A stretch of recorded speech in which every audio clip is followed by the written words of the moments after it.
ಇನ್ನು ಪೆಂಗಲ್ ಹೊಡೆತಕ್ಕೆ ನಲುಗ್ತಾ ಇದ್ದಾರೆ ರೈತರು. ದಾವಣಗೆರೆ ರೈತರಲ್ಲಿ ಬೆಳೆ ಕಳೆದುಕೊಳ್ಳುವ ಭೀತಿ ಆವರಿಸಿಬಿಟ್ಟಿದೆ.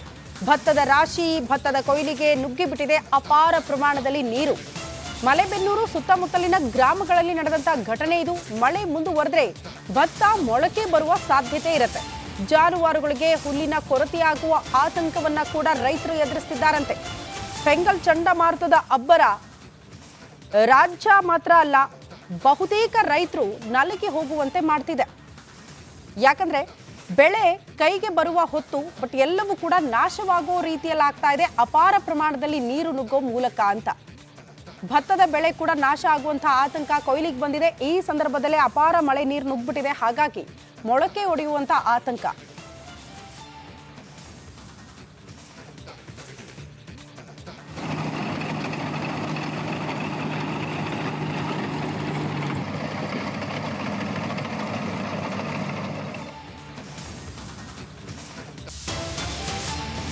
ಇನ್ನು ಪೆಂಗಲ್ ಹೊಡೆತಕ್ಕೆ ನಲುಗ್ತಾ ಇದ್ದಾರೆ ರೈತರು. ದಾವಣಗೆರೆ ರೈತರಲ್ಲಿ ಬೆಳೆ ಕಳೆದುಕೊಳ್ಳುವ ಭೀತಿ ಆವರಿಸಿಬಿಟ್ಟಿದೆ. ಭತ್ತದ ರಾಶಿ, ಭತ್ತದ ಕೊಯ್ಲಿಗೆ ನುಗ್ಗಿಬಿಟ್ಟಿದೆ ಅಪಾರ ಪ್ರಮಾಣದಲ್ಲಿ ನೀರು. ಮಲೆಬೆನ್ನೂರು ಸುತ್ತಮುತ್ತಲಿನ ಗ್ರಾಮಗಳಲ್ಲಿ ನಡೆದಂತ ಘಟನೆ ಇದು. ಮಳೆ ಮುಂದುವರೆದ್ರೆ ಭತ್ತ ಮೊಳಕೆ ಬರುವ ಸಾಧ್ಯತೆ ಇರುತ್ತೆ. ಜಾನುವಾರುಗಳಿಗೆ ಹುಲ್ಲಿನ ಕೊರತೆಯಾಗುವ ಆತಂಕವನ್ನ ಕೂಡ ರೈತರು ಎದುರಿಸುತ್ತಿದ್ದಾರಂತೆ. ಪೆಂಗಲ್ ಚಂಡಮಾರುತದ ಅಬ್ಬರ ರಾಜ್ಯ ಮಾತ್ರ ಅಲ್ಲ, ಬಹುತೇಕ ರೈತರು ನಲುಗಿ ಹೋಗುವಂತೆ ಮಾಡ್ತಿದೆ. ಯಾಕಂದ್ರೆ ಬೆಳೆ ಕೈಗೆ ಬರುವ ಹೊತ್ತು ಬಟ್ ಎಲ್ಲವೂ ಕೂಡ ನಾಶವಾಗುವ ರೀತಿಯಲ್ಲಿ ಆಗ್ತಾ ಇದೆ ಅಪಾರ ಪ್ರಮಾಣದಲ್ಲಿ ನೀರು ನುಗ್ಗೋ ಮೂಲಕ ಅಂತ. ಭತ್ತದ ಬೆಳೆ ಕೂಡ ನಾಶ ಆಗುವಂತಹ ಆತಂಕ ಕೊಯ್ಲಿಗೆ ಬಂದಿದೆ. ಈ ಸಂದರ್ಭದಲ್ಲೇ ಅಪಾರ ಮಳೆ ನೀರು ನುಗ್ಗಿಬಿಟ್ಟಿದೆ. ಹಾಗಾಗಿ ಮೊಳಕೆ ಒಡೆಯುವಂತ ಆತಂಕ.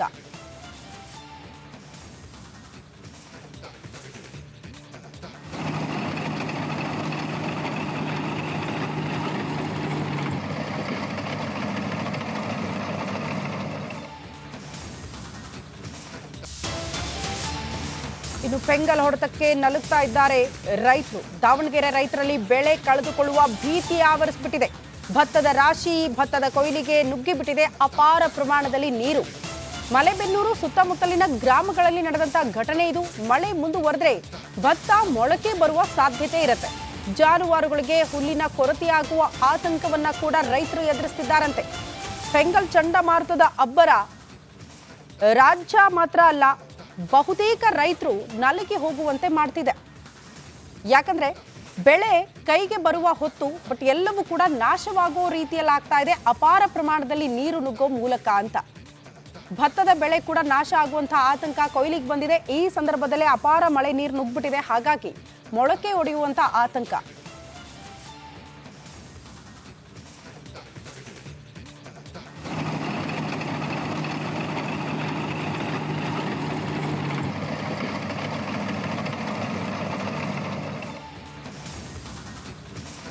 ಸರ್ಕಾರಕ್ಕೆ ಬಿಸಿ ಮುಟ್ಟಿಸೋದಕ್ಕೆ ಅನ್ನದಾತರು ಸಜ್ಜಾಗಿದ್ದಾರೆ.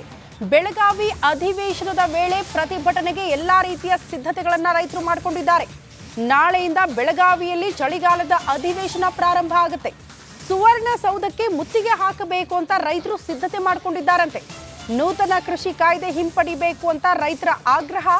ಸಾಲ ಮನ್ನಾ ಮಾಡಬೇಕು ಅಂತ ಸರ್ಕಾರಕ್ಕೆ ಬೇಡಿಕೆ ಇಡಲಿದ್ದಾರೆ. ಶಾಸಕರು, ಸಚಿವರಿಗೆ ಘೇರಾವ್ ಹಾಕುವ ಎಚ್ಚರಿಕೆಯನ್ನ ಕೂಡ ರೈತರು ನೀಡಿದ್ದಾರೆ. ಸಹಜವಾಗಿ ಚಳಿಗಾಲದ ಅಧಿವೇಶನ ಉತ್ತರ ಕರ್ನಾಟಕದ ಬೆಳಗಾವಿಯಲ್ಲಿ ಸುವರ್ಣಸೌಧದಲ್ಲಿ ನಡೆಯುತ್ತಲ್ಲ, ಅದು ದೊಡ್ಡ ಮಟ್ಟದ ನಿರೀಕ್ಷೆ ಇರುತ್ತೆ. ನಿರೀಕ್ಷೆಯ ಜೊತೆಗೂ ಒಳಗೂ ಹೊರಗೂ ದೊಡ್ಡ ಮಟ್ಟದ ಹೋರಾಟಕ್ಕೆ ಸಾಕ್ಷಿ ಆಗ್ಬಿಡುತ್ತೆ ಈ ಅಧಿವೇಶನ. ಯಾಕಂದ್ರೆ ಬರೀ ರೈತರು ಅಂತ ಮಾತ್ರ ಅಲ್ಲ, ಬೇರೆ ಬೇರೆ ಬೇಡಿಕೆಗಳನ್ನ ಮುಂದಿಟ್ಕೊಂಡು ಬೇರೆ ಬೇರೆ ಸಂಘಟನೆಯವರು ಕೂಡ ಹೋರಾಟ ಮಾಡಬಹುದು. ಪಂಚಮಸಾಲಿಯರು ಕೂಡ 2A ಮೀಸಲಾತಿಗಾಗಿ ಹೋರಾಟ ಮಾಡ್ತೀವಿ ಅಂತ ಸ್ವತಃ ಶ್ರೀಗಳೇ ಹೇಳ್ಬಿಟ್ಟಿದ್ದಾರೆ. ಹಾಗಾಗಿ ಈಗ ರೈತರ ಸರದಿ ವಿವಿಧ ಬೇಡಿಕೆಗಳನ್ನ ಮುಂದಿಟ್ಕೊಂಡು ಅನ್ನದಾತರು ನಾಳೆ ನಡೆಯುವ ಅಧಿವೇಶನದ ಹೊರಗಡೆ ಹೋರಾಟ ಮಾಡ್ತೀವಿ ಅಂತ ಸಿದ್ಧತೆ ಮಾಡಿಕೊಂಡಿದ್ದಾರೆ. ಅರಣ್ಯ ಬೆಳಗಾವಿ ಸುವರ್ಣಸೌಧ ಮುತ್ತಿಗೆ ಕಾರ್ಯಕ್ರಮವನ್ನು ಹಾಕೊಂಡಿದ್ದೀವಿ.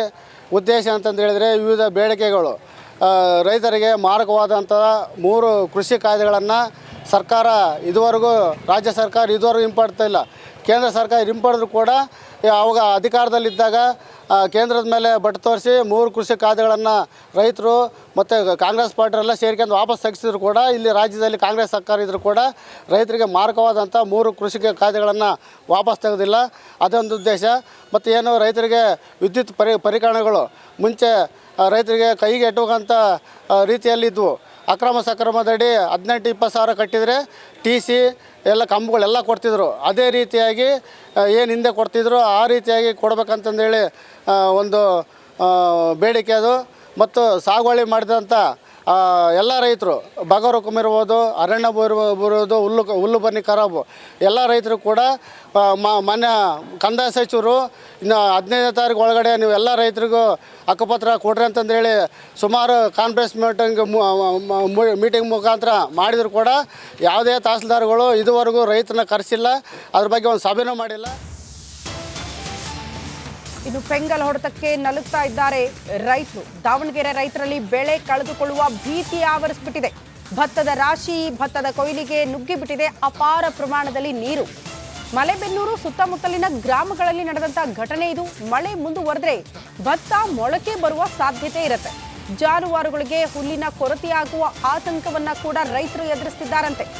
ಪೆಂಗಲ್ ಚಂಡಮಾರುತದ ಅಬ್ಬರ ರಾಜ್ಯ ಮಾತ್ರ ಅಲ್ಲ, ಬಹುತೇಕ ರೈತರು ನಲುಗಿ ಹೋಗುವಂತೆ ಮಾಡ್ತಿದೆ. ಯಾಕಂದ್ರೆ ಬೆಳೆ ಕೈಗೆ ಬರುವ ಹೊತ್ತು ಬಟ್ ಎಲ್ಲವೂ ಕೂಡ ನಾಶವಾಗೋ ರೀತಿಯಲ್ಲಿ ಆಗ್ತಾ ಇದೆ ಅಪಾರ ಪ್ರಮಾಣದಲ್ಲಿ ನೀರು ನುಗ್ಗೋ ಮೂಲಕ ಅಂತ. ಭತ್ತದ ಬೆಳೆ ಕೂಡ ನಾಶ ಆಗುವಂತಹ ಆತಂಕ ಕೊಯ್ಲಿಗೆ ಬಂದಿದೆ. ಈ ಸಂದರ್ಭದಲ್ಲೇ ಅಪಾರ ಮಳೆ ನೀರು ನುಗ್ಗಿಬಿಟ್ಟಿದೆ. ಹಾಗಾಗಿ ಮೊಳಕೆ ಒಡೆಯುವಂತ ಆತಂಕ.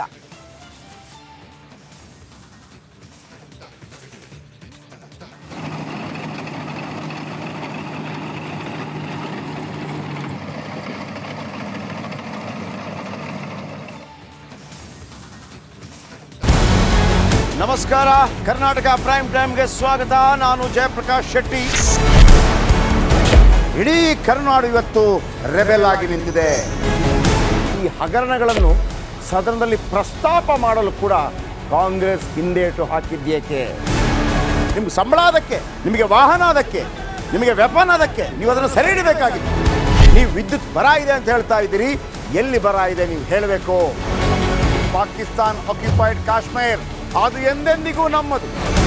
40 ಮೆಷಿನ್ಗಳು ತಂದಿತ್ತು ನೋಟ್ ಎಣಿಸುವುದಕ್ಕೆ, ಅದೇ ಹಾಳಾಯಿತು. ಮಥುರಾದ ಗಲಾಟೆ ಇದೆಯಲ್ಲ, ಅದು ಸ್ಥಳೀಯವಾಗಿ ಕೂತು ಪರಿಹರಿಸಬಹುದಾದಂಥ ಕಾನೂನಿದೆ. ಗ್ಯಾರಂಟಿ ಯೋಜನೆಯಿಂದ ನಷ್ಟ ಆಗಿದೆ, ಲಾಭ ಆಗಿದೆ, ದಯವಿಟ್ಟು ಹೇಳಿ. Dawood Ibrahim most wanted criminal ಯಾವಾಗಾದ ಅಂದರೆ ಇಲ್ಲಿ ತನಕ ಭಾರತ ದೇಶದಲ್ಲಿ ಓರ್ವ ದಲಿತ ಪ್ರಧಾನಿಯಾದಂಥ ಇತಿಹಾಸವೇ ಇಲ್ಲ. ರಿಪಬ್ಲಿಕ್ ವರ್ಲ್ಡ್ ಆಪ್ ಇದು ಕೇವಲ ಅಪ್ಲಿಕೇಶನ್ ಅಲ್ಲ, ಸಮಗ್ರ ಸುದ್ದಿಗಳ ಸಂಪರ್ಕ ಮಾರ್ಗಕ್ಕೆ ಕ್ರಾಂತಿಕಾರಿ ಬದಲಾವಣೆ. ರಿಪಬ್ಲಿಕ್ ವರ್ಲ್ಡ್ ಆಪ್ ಕೇವಲ ಸುದ್ದಿ ಅಪ್ಲಿಕೇಶನ್ ಅನ್ನ ಪರಿಚಯ ಮಾಡ್ತಾ ಇಲ್ಲ, ಬದಲಾಗಿ ಡಿಜಿಟಲ್ ಸುದ್ದಿ ಬಳಕೆಯ ಹೊಸ ಯುಗಕ್ಕೆ ನಾಂದಿ ಹಾಡ್ತಾ ಇದೆ. ಇದೊಂದು ಬ್ರೇಕಿಂಗ್ ನ್ಯೂಸ್, ಪ್ರಭಾವಶಾಲಿ ಕಾರ್ಯಕ್ರಮಗಳಿಗೆ ಗಟ್ಟಿಯಾದ ವೇದಿಕೆ. ರಿಪಬ್ಲಿಕ್ ವರ್ಲ್ಡ್ ಅಪ್ಲಿಕೇಶನ್ ಈಗ ಲೈವ್ ಆಗಿದೆ. ಗೂಗಲ್ ಪ್ಲೇ ಸ್ಟೋರ್ ಮತ್ತು ಆಪಲ್ ಆಪ್ ಸ್ಟೋರ್ ಎರಡರಲ್ಲೂ ಲಭ್ಯವಿದೆ. ಈಗಲೇ ಡೌನ್ಲೋಡ್ ಮಾಡಿ.